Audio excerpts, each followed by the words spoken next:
નમસ્કાર, બપોરના 3 વાગી રહ્યા છે. આપ જોઈ રહ્યા છો ગુજરાત ફર્સ્ટ સમાચાર સાથે હું છું માનસી સોની. એક તરફ રાજ્યભરમાં પોલીસ વ્યાજખોરો સામે અભિયાન ચલાવી રહી છે અને આ વચ્ચે જ ગુજરાતમાં હેવાનિયતની હદ સામે આવી છે. વડોદરાના માંજલપુર વિસ્તારમાં વ્યાજખોરોએ હેવાનિયતની તમામ હદ વટાવી કાઢી. એક વિધવાએ વ્યાજ અને મુદ્દલ ચૂકવ્યા છતાં પણ તેના દિવ્યાંગ પુત્રને કેદ કરી દીધો. વ્યાજખોરોએ 3 મહિનાથી દિવ્યાંગને ઘરમાં જ બંધ કરીને તાળું મારી દીધું છે. ઘરમાં દિવ્યાંગ પુત્રને બંધ કરી દેતા વિધવા બહેન બહાર ભટકવા મજબૂર બની છે. પુત્ર અંદર તડપતો રહ્યો અને રમીલાબેન બહાર ભટકતા રહ્યા. રમીલાબેન બહાર હતા, પુત્ર અંદર હતો. લોકો પાસે જમવાનું માંગી ઘરની જાળી બહારથી જ જમવાનું આપતા હતા. સામાજિક કાર્યકરને દુઃખદ ઘટના વિશે જાણ થતાં જ પોલીસને આ અંગે જાણ કરવામાં આવી. પોલીસ દ્વારા તાળા તોડીને દિવ્યાંગ પુત્રને બહાર કાઢવામાં આવ્યો. પોલીસે વ્યાજખોર માતા પુત્ર સામે ગુનો નોંધી તેની ધરપકડ કરી લીધી છે. એને એ છોકરો ને એની મમ્મી આવીને મને ચપ્પલે મારી જાય છે. જ્યારે પૈસા લેવા આવે ને થોડું 2 દિવસ મોડું થયું હોય ને તો એ મારે જ તને મારી નાખીશ, તારા છોકરાને મારી નાખીશ એવું કહીને ધમકી લઈને જાય છે મને. હા, 3 મહિનાથી કેદ કરી મૂકેલો છે. મેં એમને કહ્યું કે ચાવી મને આપો, હું તમને વ્યાજ ભરું છું, તો મને ચાવી આલો તો મારા છોકરાને ઘરમાંથી બહાર કાઢું, ખાવા બાવા આલું. મારા છોકરાને કઈ થઈ જશે તો તમારે ઉપાધિ થશે ને અમારે બી ઉપાધિ થઈ જશે એવું બી કે કરું, પણ એમણે માન્યું જ નહીં. હવે આજે લાવી આલું ચાલી, કાલે લાવી આપું એમ કઈ 3 મહિના કાઢી નાખ્યા. મને એક વાર ચાવી નહીં આપી એમને. જે આરોપીઓ છે એમની પાસેથી સતત વ્યાજની ઉઘરાણી કરતા રહેતા અને તારીખ 14/7ના રોજ રાતના 9 વાગે નરેન્દ્ર દાવા ફરિયાદીના ઘરે આવીને તેમના દીકરાને માર મારવાની ધમકી આપીને જતો રહ્યો અને ત્યારબાદ એના ઘરમાં જે માનસિક રીતે દિવ્યાંગ દીકરો છે એને ઘરમાં પૂરીને બહાર તાળું મારી દીધું. તો આ મુજબની ફરિયાદ રમીલાબેન ગજાણીયાની આજે માંજલપુર પોલીસ સ્ટેશનમાં દાખલ થયેલી છે.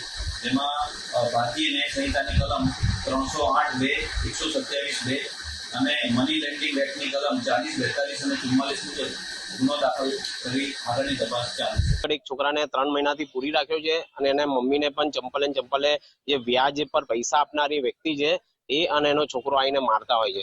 જ્યારે મેં સ્થાનિક જગ્યા પર પહોંચીને જોયું તો હકીકતમાં છોકરાને અંદર પૂરી રાખેલો હતો.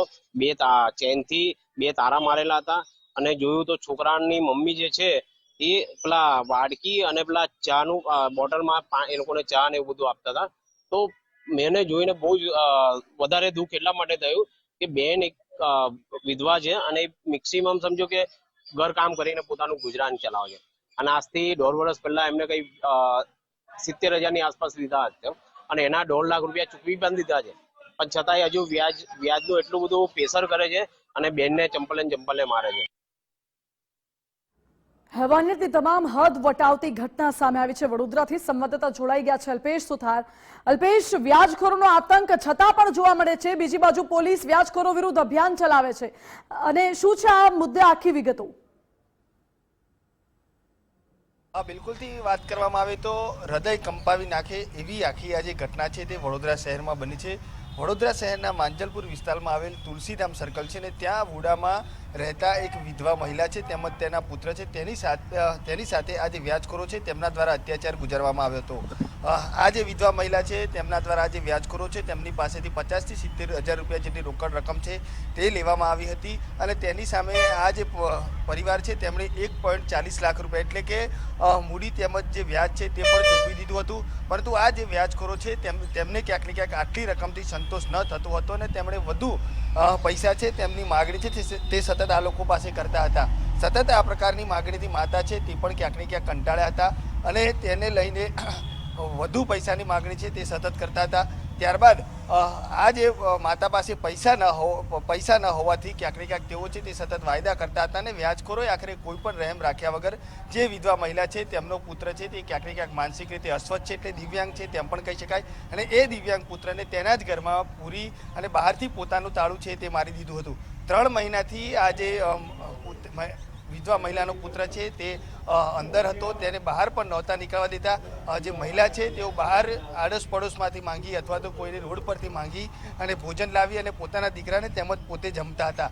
આખી આ વાત છે તે સામાજિક કાર્યકરને ધ્યાને આવે છે. સામાજિક કાર્યકર દ્વારા પોલીસનું ધ્યાન પણ આ મામલે દોરવામાં આવે છે અને ત્યારબાદ પોલીસ છે તે ઘટના સ્થળે પહોંચે છે અને ત્યાંથી આ જે વ્યાજખોરના ચુંગલમાંથી આ જે માતા અને પુત્ર છે તે બંનેને છોડાવે છે. હાલ તો પોલીસ દ્વારા સમગ્ર મામલે કાર્યવાહી છે તેની શરૂઆત કરવામાં આવી છે. આ જે વ્યાજખોર છે તેની અટક પણ કરવામાં આવી છે અને હવે આ જે વ્યાજખોર છે તેની લાયસન્સ રદ કરવાની પણ પ્રક્રિયા પોલીસ હાથ ધરશે. પરંતુ મહત્વની વાત અહીંયા એ છે કે ક્યાંક ને ક્યાંક આટલા બધા અભિયાન ચલાવવામાં આવે છે તેમ છતાં પણ ક્યાંક ને ક્યાંક આ જે વ્યાજખોરો છે તેમને પોલીસનો કોઈ પણ પ્રકારનો ડર ન હોય તેવું અહીંયા સ્પષ્ટ લાગી રહ્યું છે. કારણ કે 3 મહિના સુધી એક માનસિક રીતે અસ્વસ્થ જે વિધવા મહિલાનો દીકરો છે તેને પોતે તેના જ મકાનની અંદર રૂમમાં તાળું મારી અને બંધ કરી દેવામાં આવે છે. તેની માતા છે તે દર બદર ભટકતી રહે છે પરંતુ ક્યાંક ને ક્યાંક માતા છે તેને પણ પોતાના દીકરાની આશ છે તે ખોઈ બેસે છે અને આખરે સામાજિક કાર્યકર દ્વારા આખો આ જે મામલો છે તેનો ઘટસ્ફોટ કરવામાં આવે છે અને પોલીસ દ્વારા કાર્યવાહી કરવામાં આવે છે. અનેકવાર આવા કિસ્સા છે તે સામે આવી ચૂક્યા છે. વ્યાજખોરોના આતંક પણ સામે આવી ચૂક્યા છે. પરંતુ આ પ્રકારનો અમાનુષી અત્યાચાર ગુજારતો હોય તેવો આ જે કિસ્સો છે તે સૌ પ્રથમ વખત સામે આવ્યો છે કે જ્યાં મહિલા કરગરી રહી છે કે હું તમારા પૈસા આપી દઈશ તેમ છતાં પણ આ જે વ્યાજખોર છે તે માનતા નથી અને આ જે દીકરો છે તેને તેમના ઘરમાં 3 મહિના સુધી પૂરી રાખે છે. જી અલ્પેશ, બિલકુલ આભાર આપનો. એટલે મહિલાએ લગભગ 70,000 જેટલા રૂપિયા વ્યાજે લીધા હતા અને તેની સામે 1.5 લાખ જેટલા રૂપિયા ભરી પણ દીધા છે.